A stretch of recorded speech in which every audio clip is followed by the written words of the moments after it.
ನಮಸ್ಕಾರ. ಇವತ್ತಿನ ವಿಷಯ ಜಾಗ್ರತೆ, ಬ್ಯಾಂಕಿನಲ್ಲಿ ವಂಚನೆ ಪ್ರಕರಣ. ನಾನು ಡಾಕ್ಟರ್ ಭರತ್ ಚಂದ್ರ.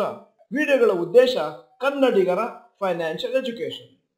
ಬಹಳ ಜನಕ್ಕೆ ಒಂದು ನಂಬಿಕೆ, ಬ್ಯಾಂಕಿನಲ್ಲಿ ಹಣ ಇದ್ರೆ ಏನೂ ಮೋಸ ಆಗೋದಿಲ್ಲ. ನಮ್ಮ ಸ್ನೇಹಿತರು ಬಹಳ ಬಾರಿ ಹೇಳ್ತಾರೆ, ಆ ಬ್ಯಾಂಕಿನವರು ಕೂಡಿಸಿದ್ದು ಕಳೆದಿದ್ದನ್ನು ಕೂಡ ಮತ್ತೊಮ್ಮೆ ಚೆಕ್ ಮಾಡಬೇಕಾಗುತ್ತೆ. ಇತ್ತೀಚಿನ ದಿನಗಳಲ್ಲಿ ಇನ್ನೂ ಒಂದು ವಂಚನೆ ಪ್ರಕರಣ ಬ್ಯಾಂಕ್ನಲ್ಲಿ ಹೊರಗೆ ಬಂದಿದೆ. ಇದು ನಡೆದದ್ದು ICICI ಬ್ಯಾಂಕ್ ಬ್ರಾಂಚ್ ರಾಜಸ್ಥಾನದಲ್ಲಿ. ರಿಲೇಶನ್ಶಿಪ್ ಮ್ಯಾನೇಜರ್ ಇದ್ದು ICICI ಬ್ಯಾಂಕ್ ಕೋಟಾ ರಾಜಸ್ಥಾನದಲ್ಲಿ.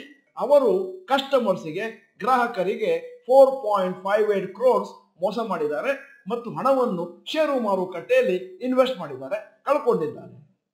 ಅವರ ಹೆಸರು ಸಾಕ್ಷಿ ಗುಪ್ತಾ. ಕಳೆದ ವಾರ ಅವರನ್ನು ಅರೆಸ್ಟ್ ಮಾಡಿದ್ದಾರೆ, ಜುಡಿಷಿಯಲ್ ಕಸ್ಟಡಿ ಇಟ್ಟಿದ್ದಾರೆ ಮತ್ತು ಅವರನ್ನು ICICI ಬ್ಯಾಂಕ್ನವರು ರಿಲೇಶನ್ಶಿಪ್ ಮ್ಯಾನೇಜರ್ ಅಂತ ಪೋಸ್ಟ್ ಮಾಡಿದ್ರು. ಪೊಲೀಸ್ ಅವರು ಹೇಳಿದ್ರು, ಇಲ್ಲಿಗಲಿ ಹಣವನ್ನು ವಿಡ್ರಾ ಮಾಡ್ತಾ ಇದ್ರು. More than 110 accounts, 41 customer account ಇಂದ ಕಳೆದ 2.5 ವರ್ಷದಿಂದ. ವರದಿಗಳ ಪ್ರಕಾರ ಈ ವ್ಯಕ್ತಿ ಆ ಹಣವನ್ನು ಷೇರು ಮಾರುಕಟ್ಟೆಯಲ್ಲಿ ತೊಡಗಿಸಿ ಒಂದಷ್ಟು ದೊಡ್ಡ ಮಟ್ಟಿನ ಲಾಸ್ ಅನ್ನು ಕೂಡ ಮಾಡಿಕೊಂಡಿದ್ರು. ಬ್ರಾಂಚ್ ಮ್ಯಾನೇಜರ್ ತರುಣ್ ದಾದಿಚ್ ಅವರು ಪೊಲೀಸ್ ಕಂಪ್ಲೇಂಟ್ ಕೊಟ್ಟರು.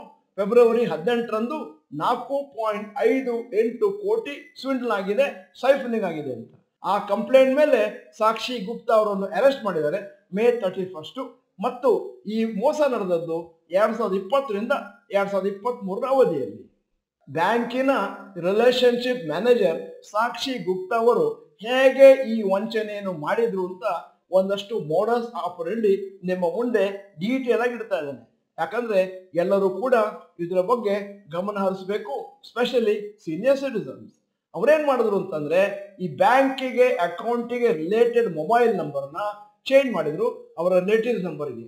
ಮತ್ತೆ ಟ್ರಾನ್ಸಾಕ್ಷನ್ ಅಲರ್ಟ್ OTP ನ ಅವರ ರಿಲೇಟಿವ್ಸ್ ಇಂದ ರಿಸೀವ್ ಮಾಡಿದ್ರು ರಿಯಲ್ ಅಕೌಂಟ್ ಹೋಲ್ಡರ್ಸ್ ಪರವಾಗಿ. ಸಿಸ್ಟಮ್ಯಾಟಿಕಲಿ ಹಣವನ್ನು ಟ್ರಾನ್ಸ್ಫರ್ ಮಾಡಿದ್ರು ಬೇರೆ ಬೇರೆ ಅಕೌಂಟ್ಗಳಿಗೆ ಮತ್ತು ಒಂದು ಎಲ್ಡರ್ಲಿ ವುಮನ್ಸ್ ಅಕೌಂಟ್ ಅನ್ನ ಯೂಸ್ ಮಾಡಿಕೊಂಡ್ರು. ಮತ್ತೆ ಅದನ್ನ ಪೂಲ್ ಅಕೌಂಟ್ ಆಗಿ ಬಳಸಿ ಅದರಲ್ಲಿ ದೊಡ್ಡ ಮೊತ್ತ ಹಣವನ್ನು ಸಂಗ್ರಹಣೆ ಮಾಡಿಕೊಂಡ್ರು. ಫೆಬ್ರವರಿ 15, 2023 ಅವ್ರ ಹತ್ರ ಆಗ್ಲೇನೆ 3 ಕೋಟಿವರೆಗೂ ಟ್ರಾನ್ಸ್ಫರ್ ಆಗಿರುವಂತ ದುಡ್ಡಿತ್ತು. ಸಾಕ್ಷಿ ಗುಪ್ತಾ ಅವರು ಡೆಬಿಟ್ ಕಾರ್ಡ್ಸ್, ಪಿನ್ಸ್, OTPಗಳನ್ನು ಮಿಸ್ಯೂಸ್ ಮಾಡಿಕೊಂಡ್ರು, ಆಕ್ಟಿವೇಟ್ ಮಾಡಿದ್ರು ಓವರ್ ಡ್ರಾಫ್ಟ್ ಫೆಸಿಲಿಟೀಸ್ 40 ಅಕೌಂಟ್ಗಳಲ್ಲಿ ವಿತೌಟ್ ಪರ್ಮಿಷನ್.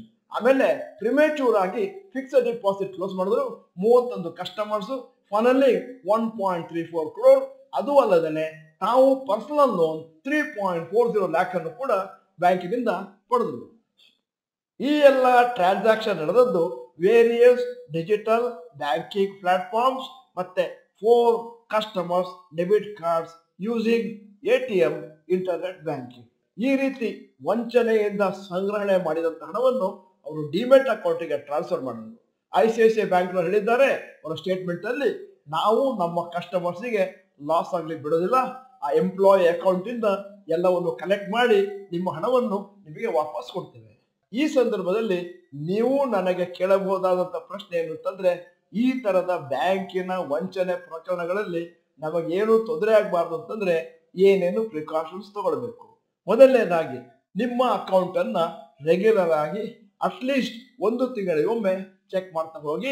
5 ನಿಮಿಷದಿಂದ ಜಾಸ್ತಿ ಸಮಯ ತಗೊಳ್ಳೋದಿಲ್ಲ ಮತ್ತು ಆ ಪ್ರಿಂಟ್ ಔಟ್ ಅನ್ನು ತೆಗೆದು ಬೇಕಾದ್ರೆ ಫೈಲ್ ಮಾಡಿ. ಎರಡನೆಯದು, ಯಾವುದೇ ಕಾರಣಕ್ಕೂ ನಿಮ್ಮ ಸೇವಿಂಗ್ಸ್ ಅಕೌಂಟ್ ಅಲ್ಲಿ ಜಾಸ್ತಿ ಹಣವನ್ನು ಇಡ್ಲಿಕ್ಕೆ ಹೋಗಬೇಡಿ. ಅದನ್ನ ನಿಮ್ಮ ರಿಸ್ಕ್ ಅಪಿಟೈಟ್ಗೆ ಅನುಗುಣವಾಗಿ ಬೇರೆ ಇನ್ಸ್ಟ್ರೂಮೆಂಟ್ಗಳಿಗೆ ಟ್ರಾನ್ಸ್ಫರ್ ಮಾಡಿ. ಮೂರನೇದು, ನಿಮಗೇನಾದರೂ ಬ್ಯಾಂಕಿನಿಂದ ಅಲರ್ಟ್ ಮೆಸೇಜ್ ಇಮೇಲ್ ಏನಾದರೂ ಬರ್ಬೋದು. ನಿಮ್ಮ ಮೇಲ್ ID, ಮೊಬೈಲ್ ನಂಬರ್ ಅನ್ನ ಚೇಂಜ್ ಮಾಡಿದ್ದೇವೆ, ತಕ್ಷಣ ಎಚ್ಚೆತ್ತುಕೊಳ್ಬೇಕಾಗುತ್ತೆ. 4, ನಿಮಗೇನಾದರೂ ಅನ್ಆಥರೈಸ್ಡ್ ಟ್ರಾನ್ಸಾಕ್ಷನ್ ನಿಮ್ಮ ಅಕೌಂಟ್ ಅಲ್ಲಿ ನಡೆದಿದೆ ಅಂತ ತಿಳಿದ್ರೆ ಇಮಿಡಿಯೇಟ್ಲಿ ನಿಮ್ಮ ಬ್ಯಾಂಕಿನ ಬ್ರಾಂಚ್ ಅನ್ನು ಕಾಂಟ್ಯಾಕ್ಟ್ ಮಾಡಿ, ಆಗಲೇ ಅದನ್ನು ಸಾಲ್ವ್ ಮಾಡ್ಕೋಬೇಕಾಗುತ್ತೆ.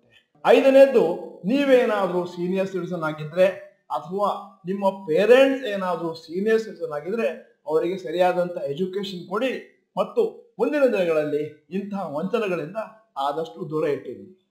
ವಿಡಿಯೋದ ಕೊನೆಯಲ್ಲಿ ಇವತ್ತಿನ ವಿಡಿಯೋಗೆ ಸಂಬಂಧಪಟ್ಟ ಹಾಗೆ ಒಂದು ಪ್ರಶ್ನೆ ಕೇಳ್ತಾ ಇದ್ದೇನೆ. ನೀವು ನಿಮ್ಮ ಬ್ಯಾಂಕ್ ಅಕೌಂಟ್ ಅನ್ನ ಆವಾಗ ರಿವ್ಯೂ ಮಾಡ್ತಾ ಇರ್ತೀರಾ? ಎಸ್ ಅಥವಾ ನೋ ಅಂತ ಟೈಪ್ ಮಾಡಿ. ನೀವು ಡಾಕ್ಟರ್ ಭರತ್ ಚಂದ್ರ ಇನ್ಸ್ಟಿಟ್ಯೂಟ್ ಕನ್ನಡ ಚಾನಲ್ ಮೆಂಬರ್ ಅಂತಂದ್ರೆ ಇದೀಗ ಸಮಯ ಸಬ್ಸ್ಕ್ರಿಪ್ಷನ್ ಬಟನ್ ಬೆಲ್ ಐಕಾನ್ ಒತ್ತಿ. ವಿಡಿಯೋ ಚೆನ್ನಾಗಿದ್ರೆ ಲೈಕ್ ಬಟನ್ ಅಂತ ಮರಿಬೇಡಿ. ವಿಡಿಯೋನ ನಿಮ್ಮ ಎಲ್ಲಾ ಸ್ನೇಹಿತರಿಗೂ ಫಾರ್ವರ್ಡ್ ಮಾಡಿ. ವಿಡಿಯೋನ ಸಂಪೂರ್ಣವಾಗಿ ನೋಡಿದ್ದಕ್ಕೆ ಧನ್ಯವಾದಗಳು. ನಮಸ್ಕಾರ.